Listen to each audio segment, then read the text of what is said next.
Bonjour et bienvenue sur Radio Cessort, votre podcast quotidien sur l'actualité cyber du mercredi 12 février 2025, épisode 189. Je suis Marc-Frédéric Gomez, il est 2h du matin, en direct du Hack Summit à Deauville. J'espère que vous allez bien. Au programme aujourd'hui, Apple corrige une vulnérabilité 0day. Apple a déployé une mise à jour d'urgence pour corriger une vulnérabilité critique, c'est la CVE 2025-24200, exploitée activement. Alerte WhatsApp, une attaque zéro-clic. WhatsApp a alerté ses utilisateurs d'une attaque sophistiquée exploitant un spyware de type zéro-clic. Escroquerie bancaire en Inde. Multiplication de fausses applications, une vaste campagne d'arnaque bancaire touche l'Inde de plein fouet. Hackers militaires russes, des activateurs des licences Windows infectés ciblent l'Ukraine. Le groupe Sandworm exploite des activateurs Windows trojanisés pour diffuser des malwares en Ukraine. Démantèlement du ransomware Phobos et 8base. Une opération coordonnée a permis l'arrestation de plusieurs membres du groupe Phobos et 8base, ainsi que le démantèlement de leur infrastructure. Bien entendu, toutes les sources utilisées dans cette revue d'actualité sont disponibles dans la description de l'épisode. Une opération coordonnée des forces de l'ordre a conduit à l'arrestation de 4 membres dirigeants du groupe de ransomware 8base. Tous de nationalité russe, ces individus sont accusés d'avoir utilisé une variante du ransomware Phobos pour estorquer des paiements à des victimes en Europe et au-delà. Parallèlement, 27 serveurs liés à ce réseau criminel ont été démantelés. Ces actions s'inscrivent dans une série d'arrestations ciblant le ransomware Phobos. Il y a eu un administrateur de Phobos qui est arrêté en Corée du Sud en juin 2024 et extradé vers les États-Unis. Il est poursuivi pour des attaques ayant chiffré des infrastructures critiques, des systèmes d'entreprise et des données personnelles contre des rançons. Un affilié clé de Phobos a été arrêté en Italie 2023 à la demande de la police française, affaiblissant davantage le réseau lié à ce ransomware. L'opération a permis d'alerter plus de 400 entreprises à travers le monde sur des attaques en cours ou imminentes. Cette opération internationale, complexe, a impliqué les forces de l'ordre de 14 pays avec le soutien d'Europol et d'Eurojust. Et si on reprend l'histoire de Phobos, il est détecté pour la première fois en décembre 2018. Il a été utilisé dans des attaques à grande échelle contre des PME. Il s'attaque toujours aux plus faibles, ciblant des entreprises qui ne disposaient pas de défense en cybersécurité comme les grands comptes. Son modèle de ransomware as a services a permis à divers acteurs criminels de mener des campagnes personnalisées avec un minimum de compétences techniques. Le groupe 8base a exploité l'infrastructure de Phobos pour développer sa propre variante, combinant chiffrement de données et menaces de publication d'informations volées. Bravo, ça fait du bien quand même de voir ce genre de nouvelles. Excellent travail de nos forces de police.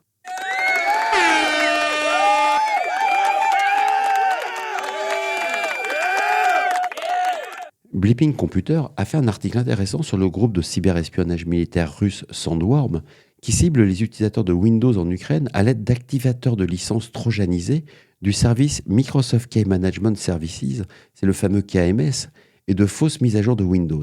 Ces attaques, probablement initiées fin 2023, ont été attribuées aux hackers de Sandworm par les analystes de la menace Eclectic IQ. L'attribution repose sur des infrastructures communes, des TTPs récurrentes, l'utilisation fréquente de comptes Protonmail pour l'enregistrement des noms de domaine. Les attaquants ont utilisé le chargeur Backorder pour déployer le malware Dark Crystal, RAT, plus connu sous le nom de DCRAT, qui a déjà été observé dans des campagnes antérieures à Sandworm.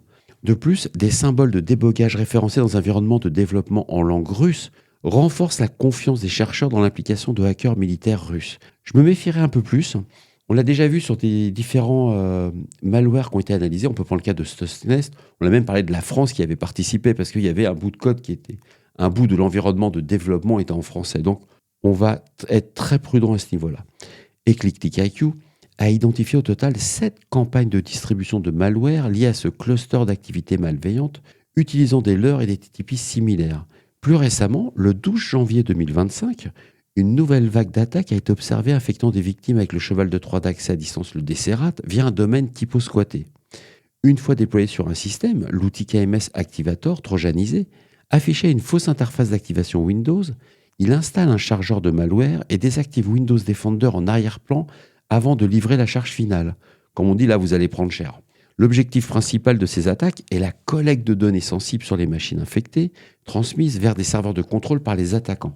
Ce malware exfiltre des frappes clavier, donc il y a un keylogger, des cookies, historique de navigation, les identifiants enregistrés, toutes les informations système et des captures d'écran et des identifiants de FTP. L'utilisation d'activeurs de Windows malveillants par Sandworm repose sur la large diffusion de logiciels piratés en Ukraine, touchant également le secteur gouvernemental. C'est ça qui est intéressant dans l'article. Et ce que j'ai trouvé vraiment passionnant, c'est qu'il y a de plus en plus d'utilisateurs, y compris des entreprises et des entités critiques en Ukraine, qui se tournent vers les logiciels piratés et ils proviennent de sources non fiables, offrant ainsi à des adversaires comme Sandworm, plus connu sous APT44, une opportunité d'implanter des malwares dans des programmes largement utilisés. C'est ce qu'indique Eclectic IQ. Surprenant.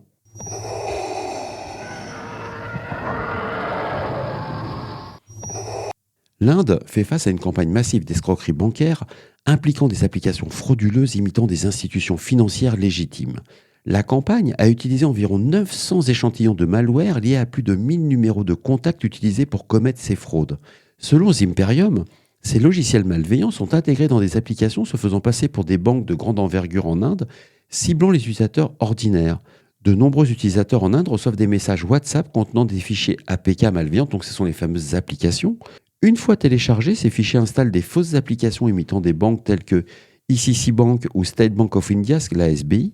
Une fois celles-ci installées, ces applications demandent aux victimes de fournir leurs informations financières personnelles, notamment les codes PIN des cartes bancaires, les numéros des cartes de crédit, débit, les données de la carte PAN utilisées par... Alors la carte PAN, c'est le numéro de la carte, utilisée pour les formalités gouvernementales et fiscales.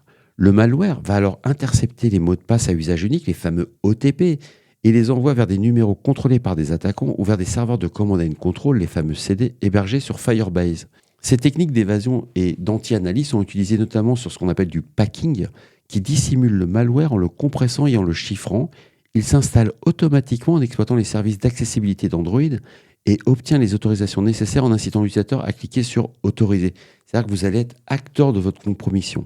Selon Nico Chavarrivelgo, scientifique en chef de Zimperium, ces applications malveillantes sont difficiles à désinstaller. Elles obtiennent des permissions élevées, rendant leur suppression impossible via les paramètres classiques du téléphone. L'unique solution consiste à connecter l'appareil à un ordinateur et à utiliser Android Debug Bridge, le fameux ADB, pour les supprimer.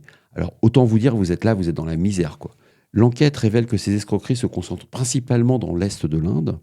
Et les deux facteurs principaux qui contribuent au succès de ces arnaques, c'est l'utilisation de téléphones obsolètes qui ne reçoivent plus de mise à jour de sécurité et à la croissance du nombre de cybercriminels piégeant des victimes vulnérables. Des personnes qui ont un certain âge, qui ne souhaitent pas investir ou qui ne peuvent pas investir dans les téléphones qui sont mis à jour. Ah, c'est des cibles idéales pour ce type de cybercriminels. Hyper intéressant à lire. WhatsApp a alerté ses utilisateurs sur une attaque de type zero-click spyware ayant infecté plus de 90 personnes dans 24 pays. Contrairement aux attaques classiques nécessitant une interaction de la victime, cette attaque a exploité une vulnérabilité pour compromettre des appareils sans action de l'utilisateur. C'est du délire. Vous ne faites rien, vous allez vous faire poncer quand même. Les attaquants ont utilisé une faille de sécurité dans WhatsApp pour envoyer des documents malveillants aux victimes. Ces fichiers contenaient un spyware capable de prendre le contrôle de l'appareil sans nécessiter l'ouverture ou un clic dessus. L'attaque a été attribuée à Paragon Solutions, une société israélienne spécialisée dans le développement de logiciels espions à destination des agences gouvernementales. Bien que ces outils soient justifiés pour des raisons de sécurité nationale et d'application de la loi, ils ont également été utilisés pour surveiller des journalistes, des militants et des membres de la société civile. Il faut savoir que les victimes n'ont pas été identifiées, mais les rapports confirment que plusieurs journalistes et défenseurs des droits humains ont été ciblés principalement en Europe, et WhatsApp a réagi rapidement en interrompant l'attaque et en avertissant les... Alors je voudrais bien savoir comment ils ont interrompu l'attaque. Et en avertissant les utilisateurs concernés. L'entreprise a également collaboré avec Citizen Lab, un groupe de recherche spécialisé dans l'analyse des cybermenaces. C'est à lire, c'est passionnant parce qu'on se rend compte qu'en fin de compte, si vraiment WhatsApp était capable de bloquer, donc Meta était capable de bloquer l'attaque, ça veut dire qu'ils ont un accès complet sur votre téléphone. Quoi, moi, c'est ce que je comprends. Apple a publié des mises à jour d'urgence pour corriger une vulnérabilité critique exploitée dans iOS et iPadOS le 10 février 2025. La société a diffusé des correctifs hors cycle pour remédier à une faille de type 0day référencée sous le code de la CVE 2025-24200. Cette vulnérabilité permet aux attaquants de contourner les protections de sécurité sur des appareils Apple verrouillés et Apple a confirmé son exploitation active et recommande aux utilisateurs de mettre à jour leur appareil immédiatement. Alors rentrons un peu dans les détails de cette vulnérabilité. La CVE 2025-24200, C'est une faille qui affecte le USB Restricted Mode qui a été introduit dans iOS 11.4.1, qui empêche l'accès non autorisé aux données via des connexions USB si l'appareil n'a pas été déverrouillé récemment. Et cette CVE permet aux attaquants de désactiver cette protection et d'accéder aux données d'un appareil verrouillé par USB. Classé comme un problème d'autorisation, cette vulnérabilité repose sur une exploitation physique du dispositif. Donc il faut quand même avoir le téléphone dans la main, ça ne se fait pas à distance. Ce qui en fait une attaque de type cyberphysique. Alors j'aime bien le côté, comme ils ont mis ça dans l'article, c'est cyberphysique, ça ne veut rien dire. En un mot, il faut poncer le téléphone physiquement, il faut l'avoir. Mais ça peut être fait quand une personne va boire un café, quand elle va s'absenter pour aller aux toilettes, et elle oublie son téléphone. Bah là, ça vaut le coup. En quelques minutes, on peut avoir accès à téléphone et prendre des infos. Parce qu'une fois contourné, le mode restreint USB, l'attaquant peut accéder à des données sensibles sans l'autorisation de l'utilisateur.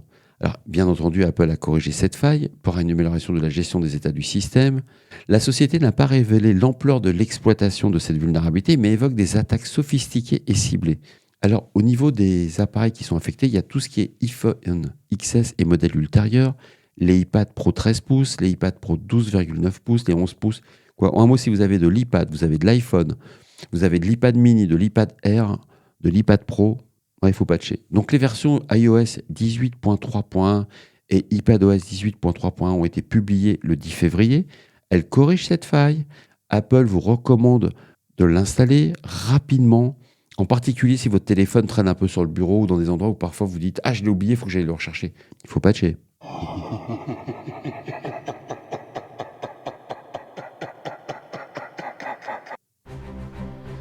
Et voilà, cet épisode de Radio Cessort du mercredi 12 février 2025 touche à sa fin.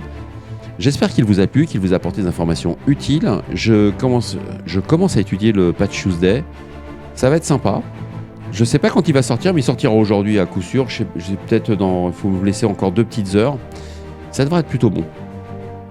J'espère en tout cas que cet épisode vous a plu, qu'il vous a apporté des informations utiles. N'oubliez pas, si vous avez des questions, des suggestions de sujets que vous souhaitez voir abordés dans nos prochaines émissions, ne soyez pas timide. Laissez-moi un message sur le répondeur de Radio Cessort au 07 68 72 20 09. 07 68 72 20 09. Je suis là pour vous. Prenez soin de vous. À tout à l'heure pour un nouvel épisode. Au revoir.